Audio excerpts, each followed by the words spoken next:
스나이퍼 우상호 의원 나오셨습니다. 안녕하십니까? 네, 안녕하세요. 우선 오늘은 할 얘기가 많으실 것 같아가지고 2부 끝하고 3부 앞부분까지 준비했습니다. 네. 끝나고 가지 마시고. 네, 알겠습니다.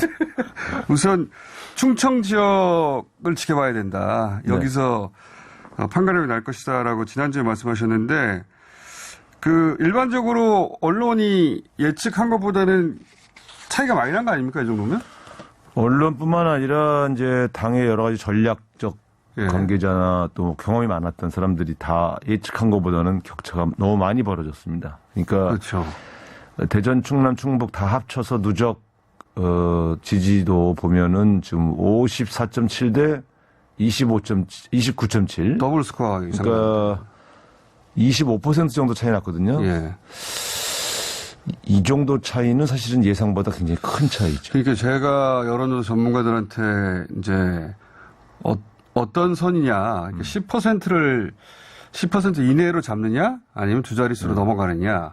여기서 판가름 날 거라고 했는데 그게 아니라 지금 더블 스코어잖아요. 그러니까 한 12, 3%까지는 만회할 수 있거든요. 네. 근데 20% 넘어간 차이가 초반부터 나면 이제 양측의 주 지지 지역으로 왜냐면 이제 충청도는 지금 여기 있는 후보들 중에 어느도 연고가 있는 지역이 아니기 때문에. 그래서 이제 여기가 풍향계가 될 거라고 그렇습니다. 해왔는데. 이게 전체 민심의 풍향계라고 봤던 것인데 예.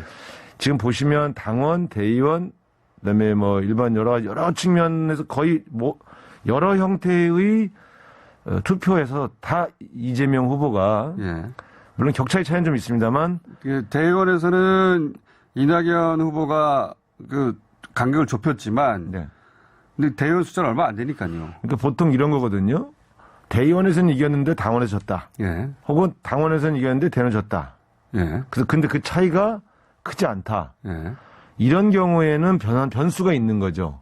소위 당심 민심 얘기도 있고. 그러나 거의 모든 특혜층에서 격차의 차이는 있지만 그것도 서로 연고가 없는 지역에서 1위와 2위 후보가 격차가 커졌다.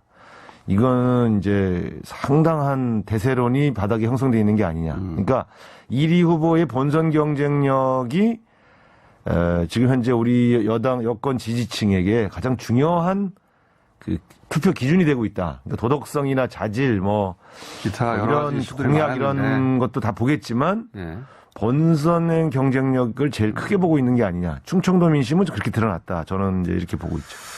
그러니까 이제 여기 이제 권리당원이라고 하는 숫자가 들어가니까 대의원은 모르겠는데 권리당원은 이제 100명, 200명 단위가 아니라 몇만 명이잖아요. 그러니까 대의원 잘 아시면 대의원에서 드러나는 민심은 되게 조직화된 민심입니다. 그러니까 그렇죠. 지역위원장의 부탁을 받기도 하고 현역 의원들의 부탁을 받기도 하는. 국회의원이 전화할 수 있는 사람들이죠. 또 구의원, 시의원 이런 분들이 또 관리하는 소위 말하면 핵심 지지층을 말씀드리는 것이고요.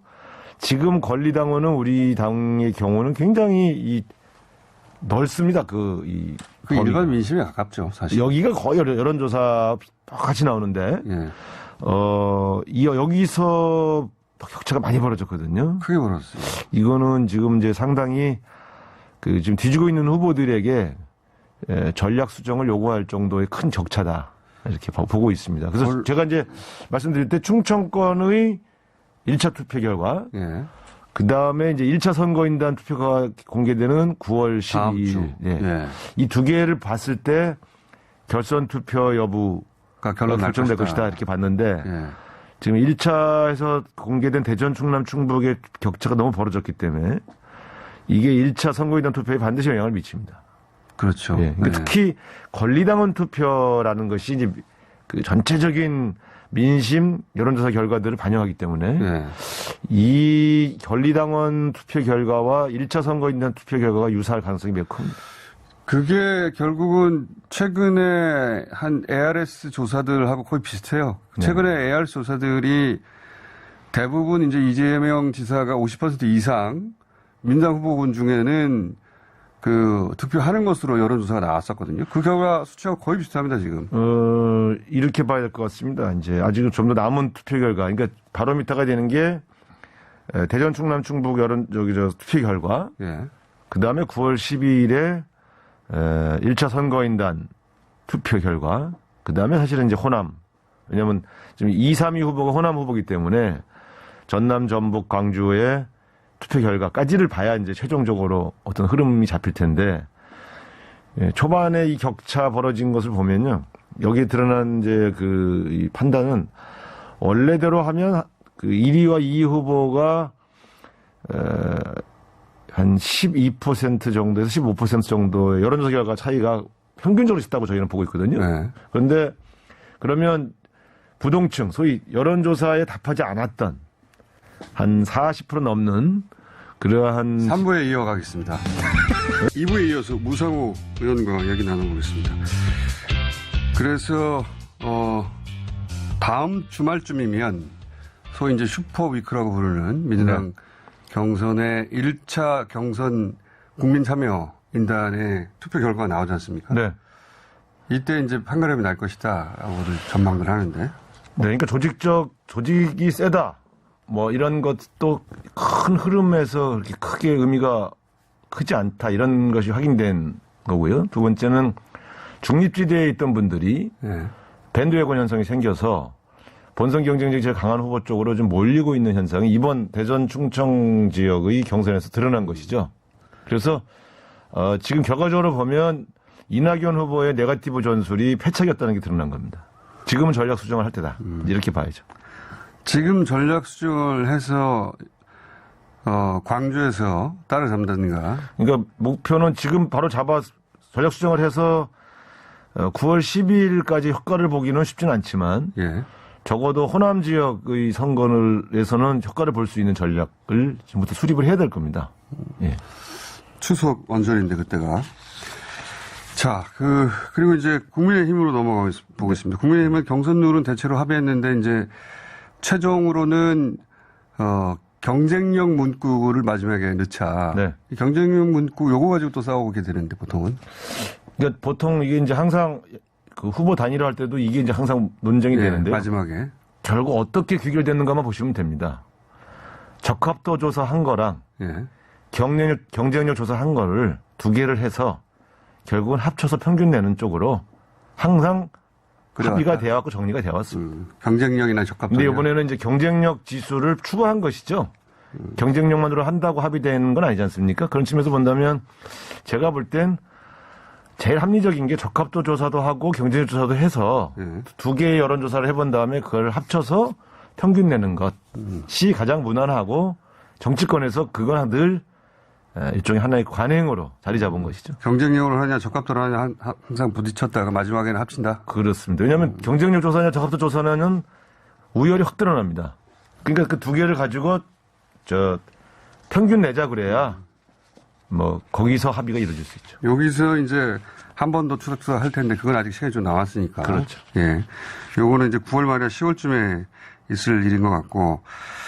자, 그 다음으로 그것보다 훨씬 더 지금 큰 사안이 이 고발 사주예요. 그러니까 윤석열 검찰총장 당시에 야당에다가 여당 인사와 의원들을 고발 의뢰 청탁한 거 아니냐 이런 의혹이거든요. 대한민국 헌정사에 네. 이런 일은 처음 있는 일입니다. 이거는 굉장히 충격적인 사건입니다. 아직 그러니까, 사실로 밝혀지진 않았습니다. 예. 아니 그러니까 이제 이런 정도의 의혹이 나오는 것조차가 예. 처음 있는 일입니다. 이런 건 처음 있는 어떻게 현직 검찰총장과 그 검찰총장의 가장 측근이 예. 이제 이 의혹의 내용으로 보면요. 손준성 야당에게 정보를 줘서 그 검찰총장과 그 인척을 공격하거나 비난했던 의혹을 제기했던 사람들을 고발하도록 역으로 고발하면 어디를 고발합니까? 검찰을 고발할 거 아닙니까? 예. 지들이 수사하면 되지. 고발을 시켜서 수사하겠다는 거 아니겠어요? 그렇죠. 무슨 이런 황당한 짓들을 했다는 의혹이 나옵니다. 근데 더 중요한 건 이 의혹의 발원지가 예. 저희 더불어민주당이나 진보진영이 아니라는 겁니다. 그것이 바로 이 사건의 본질이죠. 그래서 저는 굉장히 지금 야 이거 큰일 났다. 이 안에 사실을 밝혀지면 뭐 후보 사퇴 하느냐 마느냐의 문제가 되죠. 그러니까 만약에 사주한 것까지 사실이면 형사처벌 대상이죠.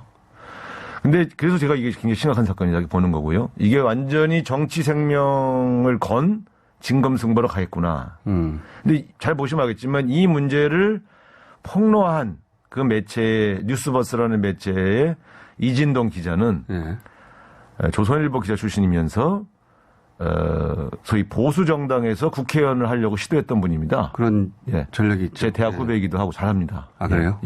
영문과 학생회장 출신입니다. 근데 자세히 이 이진동이라는 기자는 탐사 전문 기자입니다. 사회부에 탐사점을 할 때부터 굉장히 특종을 많이 한.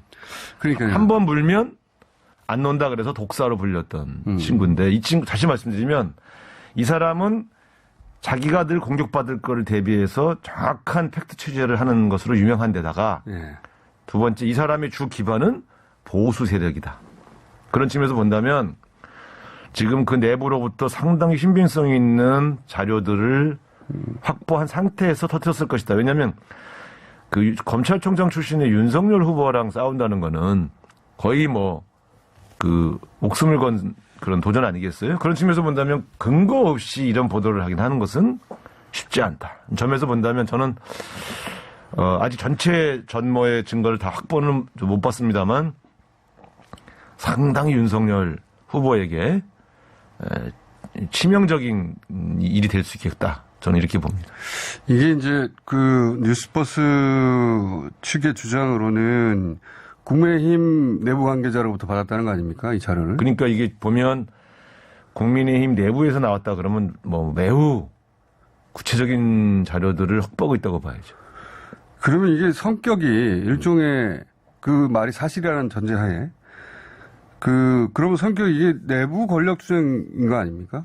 그러니까 친윤과 반윤의 충돌이라든가 혹은 신주류와 구주류의 충돌이라든가. 그러니까 아직은 누가 그것을 뉴스버스에 제보 혹은 자료를 넘겨줬는지가 확인되지 않은 상황에서 섣불리 말씀드리긴 어렵지만 분명한 건 대선 시기에 각 후보 간의 어떤 유불리에 영향을 줄 수 있는 변수라는 점에서 결정적 변수죠. 틀림없이 내부 갈등의 한 표출인 건 틀림없다. 그리고 내부 경선에 영향을 주려고 하는 활동의 일환일 수는 있다. 저는 이제 그거는 뭐 그들 사정이고 이 사건 자체가 대단히 신빙성 있을 가능성이 있다고 판단하는 근거가 바로 그들 내부 자료이기 때문에. 내부 자료이기 때문에. 그 다음에 이제 초기에 그 손 검사라는 분과 김웅 의원의 초기 반응. 이 초기 반응이 매우 중요합니다. 손 검사는 부인했고, 그리고 김웅 의원은 뭔가를 받았다는 사실 자체까지 인정했어요. 자, 제가 다 말씀드릴게요. 윤석열 후보는 황당한 일이라고 표현을 했어요. 황당한 일이라는 건 분노가 거세된 표현입니다. 황당하다. 어떻게 그런 일이 이런 거잖아요. 자기가 그런 일을 시켰다고 보는데 분노를 하지 않고 황당한 이렇게 하고 공작이다 이렇게 했고요. 두 번째 손 검사는 사실무근이다. 사실무근이다. 사실무근도 굉장히 가치 중립적 발언입니다. 세 번째 김웅 의원은 기억이 나지 않는다. 하도 많은 자료를 넘겨줘서. 그러니까 이 하도 많은 자료라는 게 손준성 검사로부터 하도 많은 자료를 받아서 그 자료가 있었는지 없었는지를 기억하지 못한다는 소리인지. 그건 아닌 것 같아요. 다른 여러 가지 제보가 있는데. 근데 그때 당시에 김웅 의원이 이분도 국회의원 후보자였는데 왜 이렇게 많은 제보를 김웅 의원에게 했을까요? 검찰에서는 제보할 수 있죠. 검찰과 관계가 있으니까. 그러나 검찰이 아닌 다른 평범한 사람들이 그냥 법률지원단에다가 제보하면 될 걸 김웅 후보자를 통해서 제안을 해서 너무 기억이 안 날 정도로 제보했다?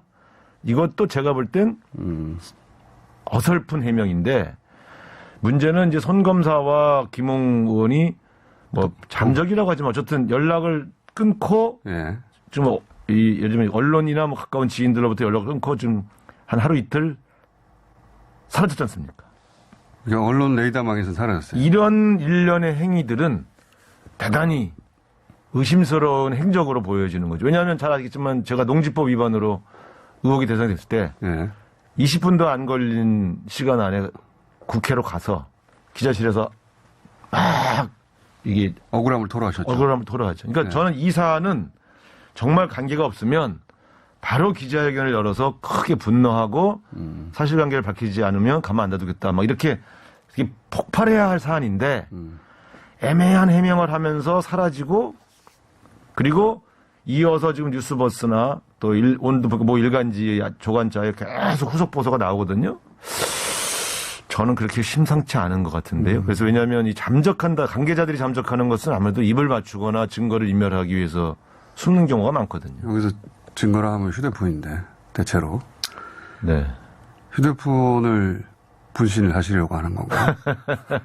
근데 어쨌든 그 정치하면서 이렇게 정치인 관련된 걸 많이 봤지만 여권에서 임명한 검찰총장이 자기를 공격한, 자기 가족들과 인처를 공격한다고 그래서 이 여권에서 출마하려고 하는 정치인들을 야권에다가 사주를 해서 고발을 시킨다.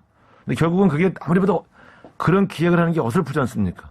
정당이 그런 검찰에서 요청한 내용을 듣고 그걸로 여당 정치인들을 고발하는 정당은 없어요. 그러면서 고발이 안 됐기 때문에 사실이 아니다라고 주장하는데 고발을 요청한 것 자체가, 유도한 것 자체가 어설픈 정치 공작입니다, 사실.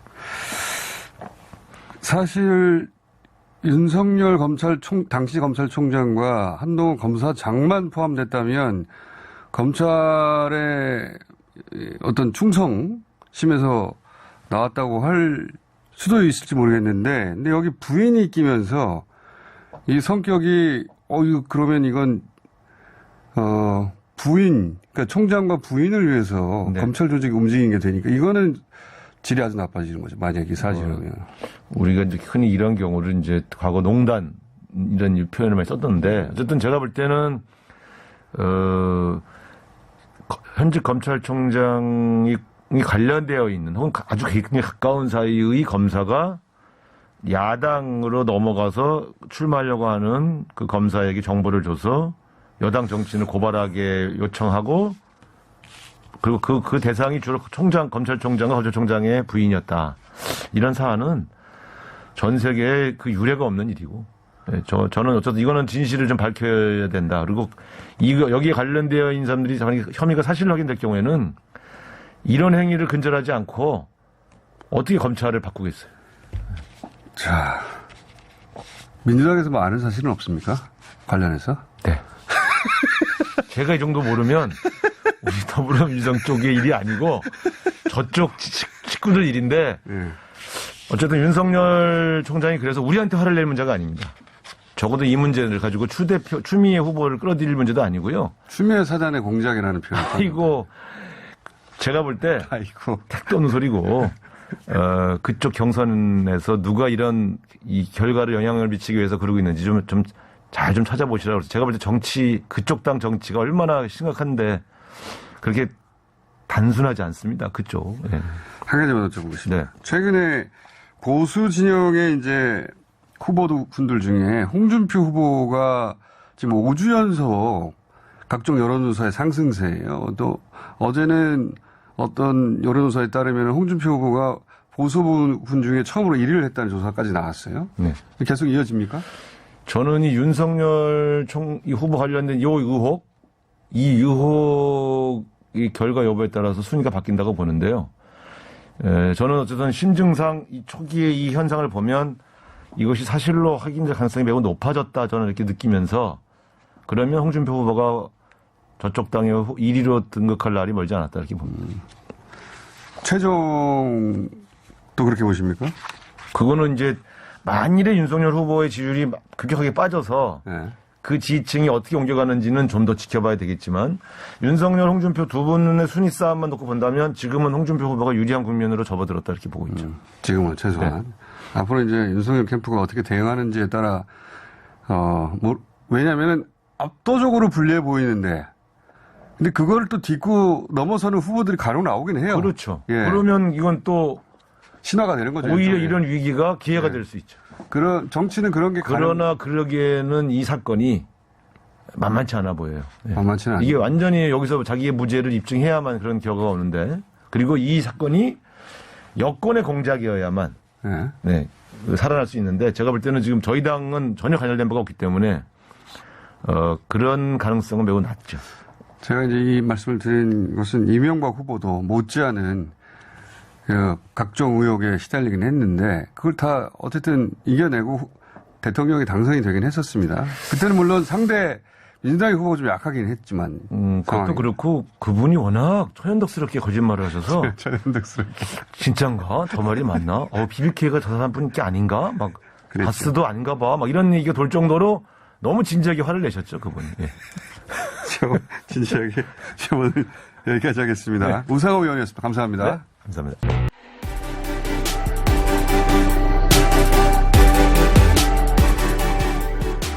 우원식 선대위원장 연결이 돼 있습니다. 위원장님 안녕하세요. 네, 안녕하세요. 우원식입니다. 축하드립니다. 네네. 목소리가 밝으시네요. 그런가요? 54.72% 대 28.19, 뭐 거의 2배 차이여가지고. 네네. 이 정도까지 차이를 예상하셨어요? 네, 먼저 과반 넘는 압도적 지지를 보내주신 충청 지역 대의원 당원들께 깊이 감사드리고요. 저희들 자체적으로 분석한 거는 과반 전후 성적을 예상을 했는데 충청의 대의원 당원들께서 예상보다 더 확실하게 지지해 주신 것 같습니다. 과반에 아슬아슬하게 못 미치거나 아슬아슬하게 넘겠구나, 그 정도 보신 거예요? 네네, 그렇습니다. 그래요. 그럼에도 불구하고 54.72라는 압승을 거둔 요인, 캠프 내에서는 뭘로 분석하고 계세요?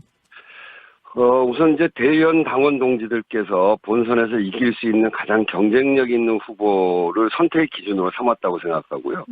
그런 점에서 이재명 후보에 대한 믿음이 있었다. 그렇게 해서 과반 넘는 지지를 보내주셨다 이렇게 생각하는데 대통령 선거는 우선은 본선 경쟁력이 믿을만하다고 판단한 것 같아요. 그래서 이번 대선은 승리를 장담하기 어려운 선거 아니겠어요? 예. 여전히 정권 재창출보다 정권 교체를 바라는 국민이 더 많기 때문에 우리 당으로서는 가장 본선 경쟁력 있는, 이길 수 있는 가능성이 높은 후보를 내야 되는데 그런 점에서 결국 후보 경쟁력이 누가 더 뛰어나느냐 이 기준을 놓고 당원들이 분명하게 판단해 주신 것 같고요. 또 두 번째는 능력이 입증된 후보라고 믿어주시는 것 같습니다. 능력. 첫 번째 본선 경쟁력, 두 번째 능력. 예, 이제 대통령 선거는 국민의 삶을 책임질 능력 경쟁의 장인데, 이재명 후보는 민생과 개혁의 여러 영역에서 당원과 지지자 그리고 국민들에게 말이 아닌 성과로 입증된 사람, 그리고 한 번 한 약속은 반드시 지키는 사람, 이런 믿음을 주셨잖아요. 그래서 그런 점에서 평가해 주셨기 때문에 과반 승리를 얻을 수 있었다 이렇게 생각합니다. 예, 충남 결과가 나온 뒤에 이낙연 후보가 이렇게 말씀하셨더라고요. 200만 선거인단 중에 7만 명 투표한 것뿐이다. 네네. 사실 그 말이 맞아요. 전체로 보자면은 충청표가 그렇게 많은 건 아니거든요. 네. 그럼에도 불구하고 뭐 이재명 후보를 비롯해서 여러 후보들이 다 그렇게 충청에 힘을 쏟았던, 중요하다 했던 의미는 뭘까요?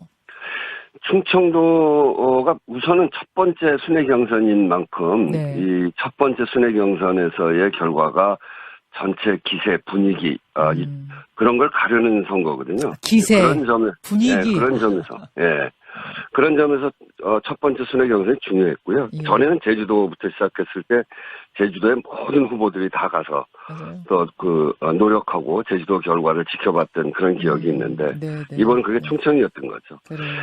또 두 번째는 충청은 어느 한쪽에 쏠려 있지 않고 매 선거 때마다 전체 선거에 캐스팅 보트 역할을 한 곳이거든요. 맞습니다. 그래서 이 충청에서 높은 평가를 받는다는 것은 매우 중요한 의미를 갖는 것이죠. 네. 아니, 그런 점에서 충청도가 중요했다고 보고요. 우원식 의원님. 네. 선거를 한두 번 치러보신 분이 아니잖아요. 네. 그렇죠. 그럼 우원식 의원이 워낙 촉이 좋은 분으로 제가 알고 있기 때문에 여쭙습니다만. 네. 결선 투표 없이 본선으로 갈 가능성을 얼마나 보고 계세요? 솔직히. 저는 이제 가능성이 밝게 열렸다고 생각합니다. 그렇지만 그런 가능성에 기대서 그냥 즐거워만 할 일은 아니고. 그건 물론이고 거기에 이제 기댄다는 말씀은 아니고 가능성은 결선 없이 본선으로 갈 가능성은 밝게 본다. 충청을 보면 안다. 이번 표 보면 그렇게 좀 예측하세요? 하여튼 지금부터 저희는 더 신중하고 치밀하게 국민의 삶을 변화시켜야 한다는 국민의 바람이 있잖아요. 여기에 더 꼼꼼하게 잘 챙기는 걸 통해서 저희 후보도 캠프도 여기 온 힘을 다해서 그렇게 함으로 해서 충청에서 얻은 기대를 전국으로 확산시킬 수 있도록 그렇게 최선을 다해 나갈 생각입니다. 근데 호남이 변수가 될 거라는 그 얘기가 이낙연 캠프 측에서 많이 나옵니다. 호남은 일단 선거인단이 가장 많습니다, 여러분. 가장 많은데 이낙연 지사는 그쪽에 지사를 지낸 분이기 때문에 호남에서 대역전극이 벌어질 것이다. 이런 얘기를 이낙연 캠프에서 하시거든요. 어떻게 보세요? 네네. 뭐 이낙연 캠프도 무슨 근거가 있으니까 그렇게 말씀하실 거 아니겠어요? 근데 저희들이 생각하기에는 권리당원이 80만입니다. 예. 그리고 선거인단이 200만이거든요. 이미 이제 권리당원들은 이게 조직력이라기보다는 국민들의 민심을 그대로 반영하는 경향이 있고요. 그리고 선거인단이 200만이 넘으면 그건 국민들의 민심을 반영하는 것인데 이미 우리 당원 지지자 국민들 마음속에 지금 우리 사회에 가장 중요한 것이 불공정, 불평등을 극복하고 또 지역 간 불균형 이런 문제를 바꿀 사람이 적임자다. 대한민국을 바꿀 적임자다. 이렇게 선택해 가시는 것 같아요. 그런 점에서 저희는 이재명 후보가 지금까지 성남시장, 경기도지사를 하면서 그런 사회적 약자, 불공정, 불평등을 해소하기 위해서 보였던 구체적인 성과 그리고 지역 간 불균형, 그러니까 경기도 남북 간의 불균형을 해소하기 위한 구체적인 성과 이런 것들을 잘 설명해 내면서 대한민국을 바꿀 비전을 잘 설명해 내면 결국 전라도 우리 당원 지지자들도 역시 같은 마음으로 그렇게 마음을 갖게 되지 않으실까 하는 기대를 갖고 있습니다. 조직력 말씀이거든요. 조직력. 이제 지금 굉장히 원론적인 말씀을 해주셨는데 조직은 이낙연 후보가 호남에서 훨씬 앞서시는 거 아니에요? 다른 데도 마찬가지입니다. 그래요? 다른 데서도? 네, 다른 데도 이제 아무래도 이낙연 후보께서는 당 대표도 하시고 또 총리도 하시고 그렇게 해서 당내 조직력은 뭐 누구보다 강하다고 볼 수 있죠. 우리 정세균 후보께서도 마찬가지고요. 네, 그런데 말씀드렸듯이 권리당원이 80만이고 또 선거인단이 200만 이렇게 되면 국민 여론을 그대로 수렴하는 거거든요. 알겠습니다. 그 부분을 주목해달라 그런 말씀. 그나저나 저희들이 열심히 하는 것을 주목해달라.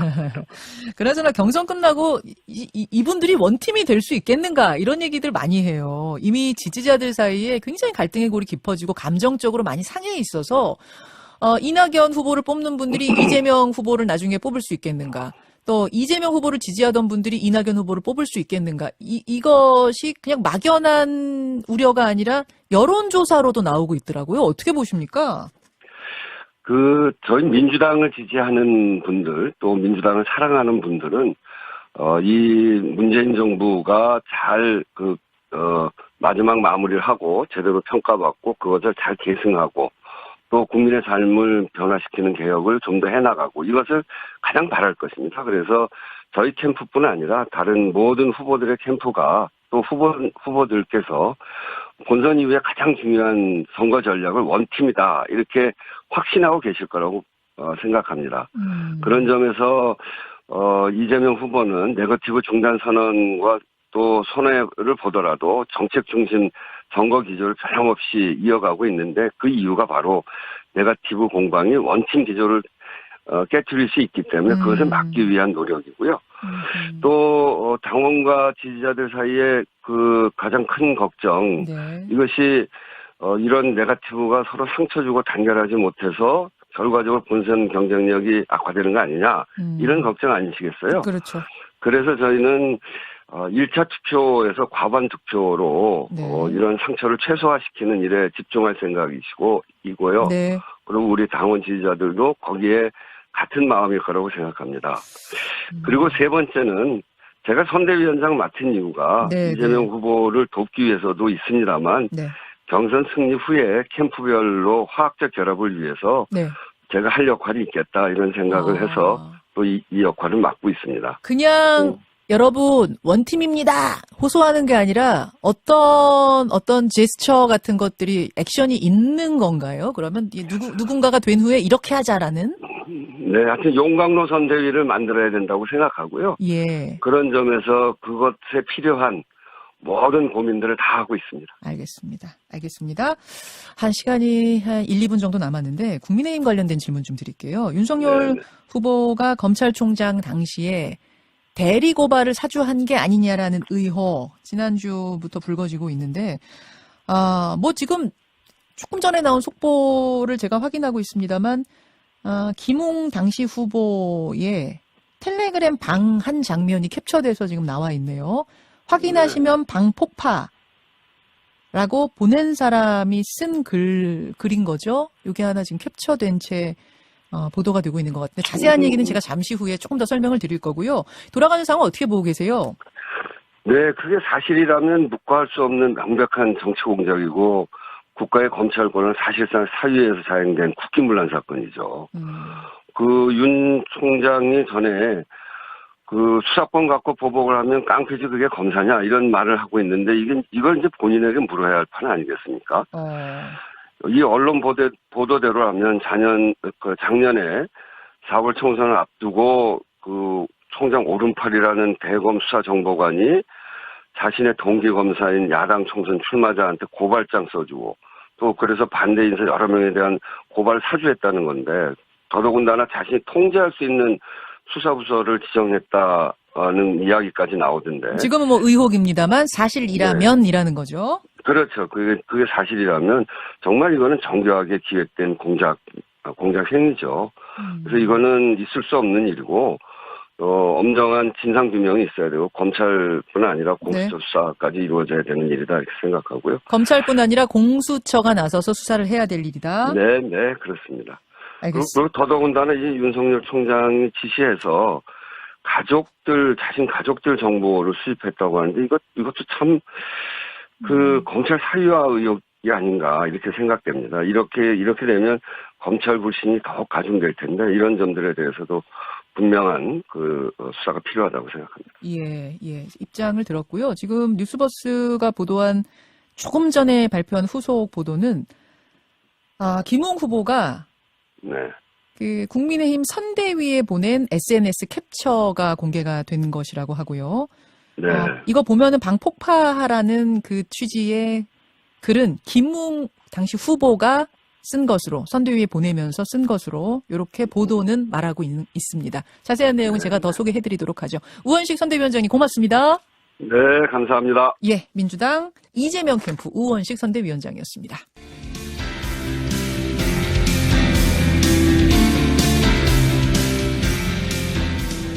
나와 계시죠? 네, 안녕하세요. 네, 오늘은 민주당 경선을 여쭤보는 게 아니니까 그냥 호칭은 장관님으로 하겠습니다. 네. 자, 이번 사건 성격을 어떻게 진단하고 계세요? 고발 사주 청부 고발이라고 하는데요. 본질적으로는 검찰 쿠데타죠. 그렇게 보시는 근거를 좀 말씀해 주신다면. 우선 합법적으로 선출된 정부를 물리적으로 찬탈하는 것이 군사 쿠데타를 예로 들 수 있다면, 예. 이 경우는 총선을 앞두고 검풍을 획책한 것이죠.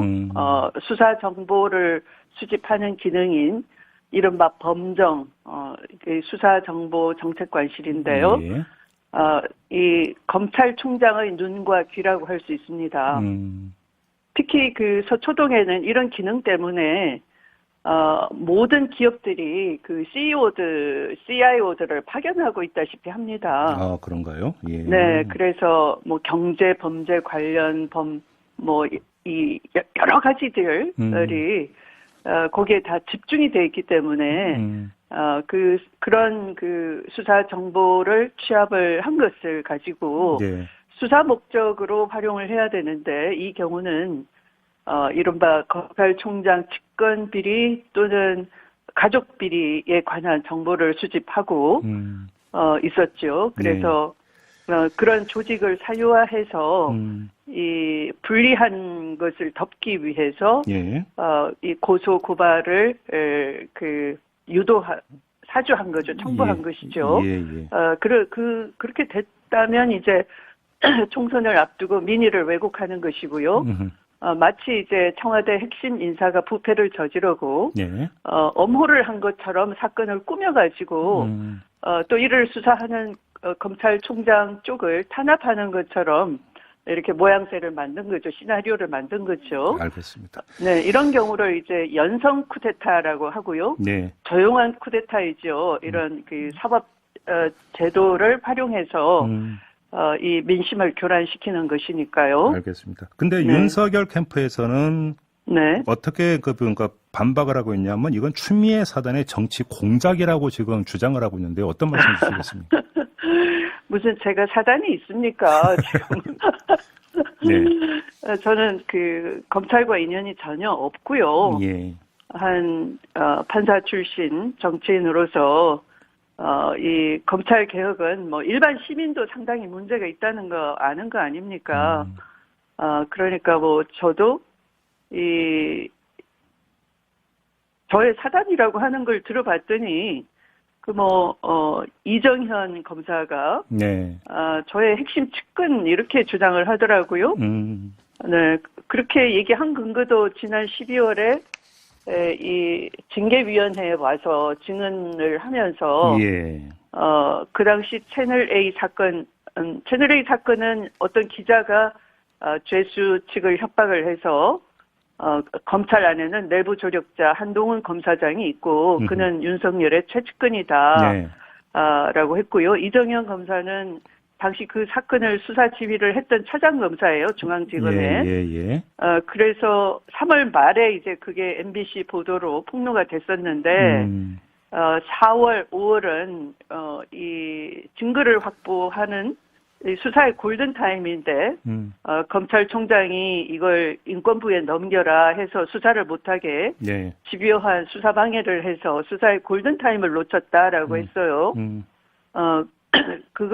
그때 그 12월에 그 이른바 범정의 기능이 장모나 뭐 김건희 씨 관련해서 정보를 수집을 했다. 이런 그 증언을 한 거 가지고. 장관님, 잠깐 바로 그 네네. 부분인데요. 뉴스버스가 이제 징계 의결서를 입수해서 보도한 내용을 보면 네. 이 징계위원회 이정현 당시 대검 공공수사부장이 출석을 해서 진술하기를 네. 수사정부 정책관실에서 총장님 지시에 따라서 네. 한 달 전부터 총장님 사모님과 장모님 사건과 채널A 사건을 전담하여 정보 수집을 하도록 하였다고 들었다. 이렇게 진술한 게 지금 나오는데 네. 혹시 그러니까 장관님이 재직 중일 때 관련 보고나 이런 걸 받으신 적이 있습니까? 제가 이제 징계 청구권자이니까 예. 이제 그 당시에는 제가 심리에 관여를 할 수 없으니까 네. 당시에는 보고를 못 받아도 이제 일이 다 끝나고 난 뒤에 예. 뭐 보고라기보다 저도 그런 관련 언론 같은 것을 보고서 제가 어떻게 돌아갔느냐를 아는 것이죠. 언론 보도로만 접한 것인 겁니까? 그렇죠. 그래서 뿐만 아니라 이제 최근에 이 징계 청구 본안 사건이 심리 중이거든요. 네. 그 바로 이정현 검사가 법정에서 그렇게 소상한 또 진술을 해서 그것도 언론 보도가 나 있어요. 네, 그래서 집요한 수사 방해로 골든타임을 놓쳤다라고 했던 것이고요. 그래서 저는 이 이정현 검사를 그렇게 일선 검사로서 아는 것이지 개인적으로 알지 못하고요. 네, 그 이정현 검사처럼 직접 감찰 방해와 수사 방해를 당해서 최근에 그 채널의 이동재 기자는 증거 부족으로 무죄를 받았고 그 담당했던 판사가 이렇게 말했습니다. 이것은 면죄부를 준 것이 아니다라고 엄중히 꾸짖었어요. 증거 법리로 비록 무죄를 선고하지만 대단히 잘못된 일이다라고. 알겠습니다. 네. 만약에 근데 이정현 부장의 이 진술이 사실이라면 이건 그 윤석열 당시 검찰총장이 부적절한 업무 지시를 내린 거라고 봐야 되는 겁니까? 엄청나게 심각한 일인 것이죠. 있어서는 안 되는. 그러니까 민주정부에서 그 선거 참패를 유도해서 이 민주적으로 선출된 정부를 그 국정을 마비시키려고 획책한 것이다. 검풍을 획책한 것이다라고. 손준성 검사에게 지시 내렸던 거 말고요. 그러니까 그 윤석열 총장의 부인과 장모 사건, 그다음에 채널A 사건을 정보 수집하라고 지시 내렸다는 이정현 부장의 진술 내용만 갖고 좀 여쭤본 겁니다. 그거 만약에 사실이라면 부적절한 지시인지를 여쭤본 거거든요. 당연히 부적절하지 있을 수가 없는 것이죠. 그래요? 네. 알겠습니다. 네. 하나만 더 여쭤보겠습니다. 지금 손준성 검사와 윤석열 당시 총장 간의 관계가 궁금한데 네. 작년 8월에 대검 아니 검찰 중간간부 인사가 있었습니다. 네. 이때 손준성 검사가 수사정보 정책관에서 수사정보 담당관으로 그냥 이 직급이 그때 하향 조정이 됐던 거죠. 근데 남았는데 대검에 네. 이때 당시 언론 보도를 보면 네. 윤 총장 인사 의견이 일부 수용이 된 예로 그 손준성 검사의 경우를 지금 그 언급한 언론 보도가 있거든요. 혹시 네. 당시 네. 윤석열 총장이 장관님께 손준성 검사의 유임을 요청한 적이 있었습니까? 저한테 직접 요청을 한 바는 없고요. 예. 네.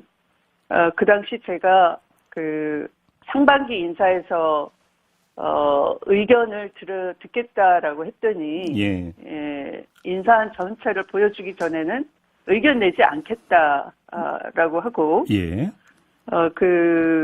그런 적이 있고, 그래서 제가 그 다음 하반기 인사할 때, 여름 인사할 때는, 서면으로 의견을 내라라고 해서 본인이 그 인사 원칙에 관한 서면을 의견을 냈었고요. 예.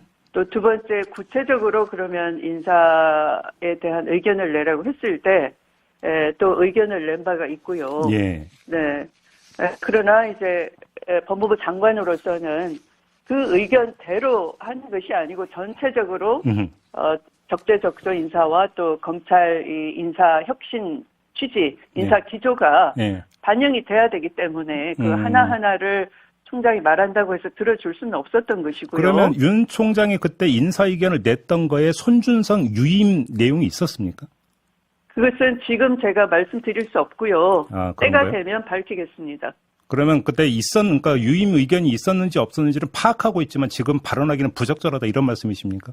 아니, 그 말씀은 아니고요. 당연히 유임 의견이 있었고요. 아, 예. 어떻게 유임이 됐었는지는 저는 그 유임을 시키지 않았습니다. 아, 그런데 어떻게 장관님은 유임 결과로 됐었는지는 나중에 제가 때가 되면 밝히겠습니다. 잠깐만 정리를 하면 윤석열 당시 총장이 손준성 검사 유임을 요청을 했지만 장관님은 받아들일 의향이 없었는데도 결과적으로 유임이 됐다 이 말씀이신 거죠? 당연히 예. 대변인은 1이고요. 네. 이 수사정보정책관은 눈과 귀라고 했습니다. 네. 네, 그래서 본인의 수족을 왜 다 자르느냐라고 강력한 반발을 했었고요. 그러나 이 대검의 혁신이 필요했고요. 왜냐하면 그 당시에 대검이 수사 기능이 없고 어떤 기획부서, 지휘부서이기 때문에 그런 그 정보나 또는 이 구시대 잔재물 이런 걸 많이 조직을 혁신 없이 그대로 갖고 간다 하는 것은 말로만 개혁한다라고 하고 실제로는 힘을 과시하면서 전혀 개혁에 저항하는 것이어서 상당히 문제가 있었죠. 근데 지금 장관님 말씀이 중요한데 장관님은 유임시킬 생각이 없었는데 유임이 됐다면 윤석열 당시 총장이 다른 루트로 유임을 요청을 했다는 이야기가 되고 그 다른 루트는 결국은 청와대밖에 없는 거 아닌가요? 그것은 제가 지금 이 자리에서 말씀드릴 수가 없고요. 때가 되면 밝히겠습니다. 아, 그래요? 아무튼 근데 나의 수족을 왜 자르려 하느냐 이런 요지의 발언은 있었던 건 맞습니까? 네. 윤석열 총장이 그런 얘기를 당시에 했던 건 맞습니까? 저에게 직접 한 건 아니고요. 간접적으로 했습니다. 간접적으로 다른 사람을 통해서 그런 의사를 밝혀왔다라는 뜻입니까? 네, 그렇습니다. 알겠습니다. 지금 그 장관님께서 이제 엊그제 페이스북에 이제 글을 올리신 내용이 있습니다. 지금 이제 일부를 말씀을 하셨고 잠깐 한동훈 검사장도 언급을 하셨는데 그러면서 이제 또 한동훈 검사장이 뭐 윤석열 당시 총장이나 윤석열 총장의 부인 김건희 씨하고 어떤 카톡 내용 이런 것들을 언급한 거에 대해서 강력히 반발하면서 법적 대응을 예고했는데 어떤 말씀 주시겠습니까? 법적 대응에 대한 저의 입장을 물으시는 겁니까? 예. 아, 네. 뭐 그럴 처지가 아닐 것 같은데요. 저는 이미 언론에 공개된 걸 인용했고요. 사실은 정황 증거라는 게 있지 않습니까? 그러니까 정황상 이미 언론에 보도 상세히 된 걸 보더라도 3월 31일 날 MBC 검언유착 폭로가 된 이후에 그날과 4월 1일, 4월 2일에 단체 카톡은 누가 들어가 있냐 하면 아까 말씀드린 검찰총장의 입이라고 할 수 있는 대검 대변인, 예. 또 검찰총장의 눈과 귀라고 할 수 있는 수사정보정책관 손준성, 예. 그리고 한동훈 본인인데 한동훈은 그 당시에 1월 인사로 부산고검에 가 있었거든요. 네네네. 네, 그런데 부산고검에 가 있으면서 뭐 자기 업무차 연락의 필요성 얘기하는데 그렇게 그 당시에 뭐 부산고검에 현안이 있지도 않았고요. 네. 네. 근데 그리고 그 한동훈 검사장 그 이제 본인이 수사를 지휘했던 입장에서 계속 챙길 수밖에 없었다라는 취지로 주장을 했던데요. 그렇게 하면 안 되겠죠. 네. 뭘 챙깁니까? 뭐 그 직무대리 발령받은 것도 아니고요. 예, 네. 알겠습니다. 그래서 그 윤 총장 부부와 이 통화가 폭증하고요. 또 그런 카톡에 주고받은 문자도 폭증을 했는데 이건 뭐 그런 횟수만 알 수 있을 뿐이지 비번을 공개하지 않기 때문에 알겠습니다. 내용을 알 수가 없는 거예요. 예. 그처럼 당당하다면 비번을 공개하고 밝히면 될 일이죠. 알겠습니다. 네. 자, 오늘은 여기까지만 듣도록 하겠습니다. 고맙습니다, 장관님. 네, 지금까지 고맙습니다. 추미애 전 법무장관과 함께했습니다.